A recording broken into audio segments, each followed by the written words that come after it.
வணக்கம். 2026க்குள்ள இலங்கைய முழுசா மாத்தப் போறோம்னு ஒரு பெரிய திட்டம் வந்திருக்கு. ஆனா இது நிஜமாவே நடக்குமா இல்ல வெறும் பேச்சா?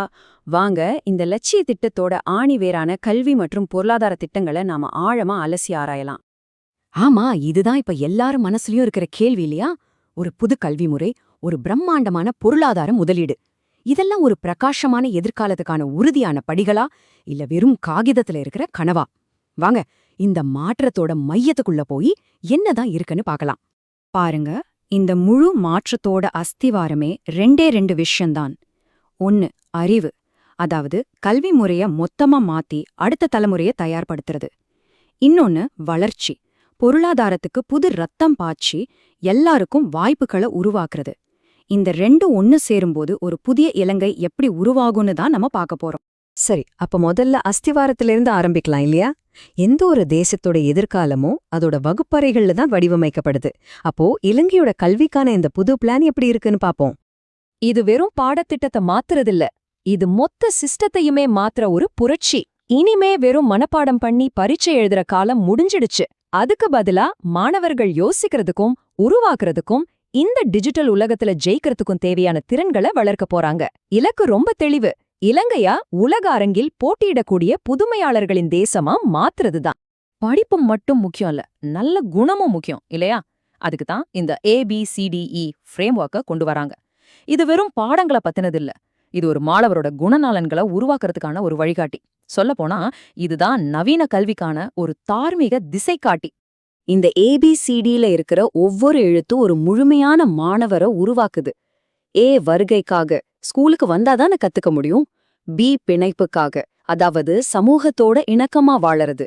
C சுத்தம், அது ஆரோக்கியமான உடம்புக்கும் மனசுக்கும் அவசியம். D ஒழுக்கம், அதுதான் ஒரு வலுவான குணத்துக்கு அடித்தளம். கடைசியா E இங்கிலீஷ், இது உலகத்தோட பேசுறதுக்கான ஒரு சாவி மாதிரி. சரி, இது நிஜத்துல எப்படி வேலை செய்யுதுன்னு பார்க்கலாமா? 6ஆம் வகுப்பு இங்கிலீஷ் பாடத்தையே எடுத்துக்கலாம். முதல்ல ஸ்டெப் அப் மூலமா பேசிக்ஸ கத்துக்கறாங்க.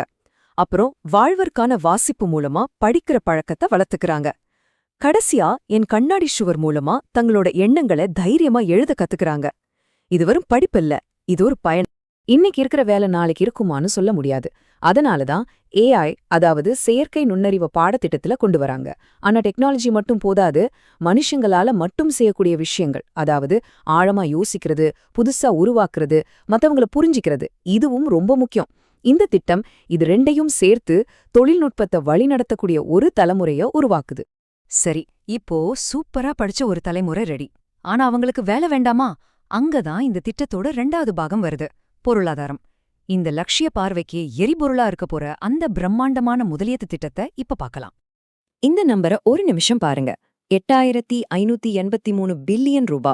இது வெறும் நம்பர் இல்ல, இது இலங்கையோட எதிர்காலத்து மேல வைக்கப்படுற ஒரு மிகப்பெரிய நம்பிக்கைன்னே சொல்லலாம். அடுத்த 5 வருஷத்துல இந்த பணம் நாட்டுடைய பொருளாதாரத்தை அடுத்த கட்டத்துக்கு கொண்டு போக போகுது. அப்போ இந்த காசெல்லாம் எங்க போகுது? பாருங்க, கிட்டத்தட்ட பாதி, அதாவது 49% ரோடு, துறைமுகம் மாதிரியான உள்கட்டமைப்புக்கு போகுது. இதுதான் வர்த்தகத்தோட உயிர்நாடி. ஆனா அவங்க மக்களை மறக்கல. ஒரு 18% கல்விக்கும் சுகாதாரத்துக்கும் ஒதுக்கியிருக்காங்க. இது ஒரு நல்ல பேலன்ஸ். நாட்டையும் கட்டி எழுப்பணும், மக்களையும் வளர்க்கணும். இந்த நம்பர்ஸ்லாம் நமக்கு என்ன சொல்லுது? 3.1% வளர்ச்சினா என்ன? சிம்பிளா சொன்னா நிறைய வேலைவாய்ப்புகள் உருவாகும். அரசாங்கம் வருமானம் அதிகமானா நமக்கு நல்ல பொது சேவைகள் கிடைக்கும். கடன் குறைஞ்சா நம்ம எதிர்காலம் பாதுகாப்பா இருக்கும். இதுதான் ஒரு நிலையான பொருளாதாரத்துக்கான வரைபடம். இப்ப புரியுதா அந்த 2 விஷயமும் எப்படி ஒன்னோட ஒன்னு சேருதுன்னு? பொருளாதாரம் வளர்ந்தா அது புது வேலை வாய்ப்புகளை உருவாக்கும். அதனால பசங்க படிக்கிறதுக்கு ஒரு அர்த்தம் இருக்கும், ஸ்கூலை விட்டு நிக்கிறதும் குறையும். அதே மாதிரி படிப்புக்கும் வேலைக்கும் சம்பந்தமே இல்லாம இருந்த நிலைய இது மாத்தும். ஓகே, இவ்ளோ பெரிய திட்டங்கள்லாம் சரி. ஆனா இதனால தனிப்பட்ட முறையில உங்களுக்கு எனக்கு என்ன லாபம்?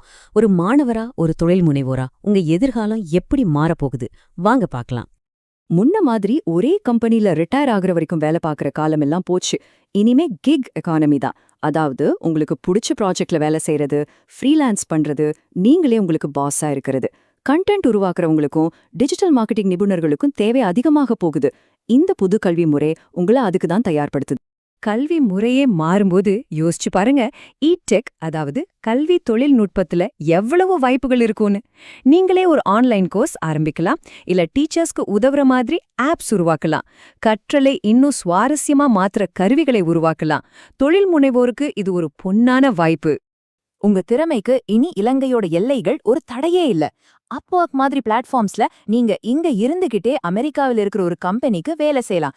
கண்டென்ட் எழுதுறது, டிசைன் பண்றது, டிஜிட்டல் மார்க்கெட்டிங் பண்றதுன்னு பல திறன்களுக்கு உலக அளவுல தேவை இருக்கு. இந்த புது பாடத்திட்டம் உங்களை இந்த மாதிரி உலகளாவிய வேலைகளுக்கு தான் தயார்படுத்துது. சரி, நாம கல்வி, பொருளாதாரம், புது வேலை வாய்ப்புகள்னு நிறைய விஷயங்களை பார்த்துட்டோம். இப்போ இது எல்லாத்தையும் ஒன்னா சேர்த்து 2026க்கான ஒரு முழு சித்திரத்தை பார்க்கலாம். ரொம்ப சிம்பிளா சொல்லணும்னா, முதல் படி ஒரு திறமையான நல்ல குணமுள்ள தலைமுறைய உருவாக்குறது. 2வது படி பெரிய முதலீடு மூலமா பொருளாதாரத்தை வளர்க்கறது. 3வது படி அந்த வளர்ச்சியால உருவாகிற வாய்ப்புகளை எட்டெக், கீக் எக்கானமி மூலமா எல்லாருக்கும் கொண்டு சேர்க்கிறது. அஸ்திவாரம், இயந்திரம், அப்புறம் அதோட விளைவு. நாம ஆரம்பிச்ச அதே கேள்விக்கு மறுபடியும் வருவோம். பேப்பர்ல பாக்கும்போது இந்த திட்டம் ரொம்ப பிரமாதமா தெரியுது. ஆனா ஒரு திட்டம் மட்டும் ஒரு நாட்டை மாத்திராது இல்லையா? அத செயல்படுத்துற மக்கள் தான் மாத்தணும். இது நிஜமாவே இலங்கையோட தலையெழுத்த மாத்துமா, இல்ல இதுவும் ஒரு கனவாதான் இருக்குமா? நீங்க என்ன நினைக்கிறீங்க?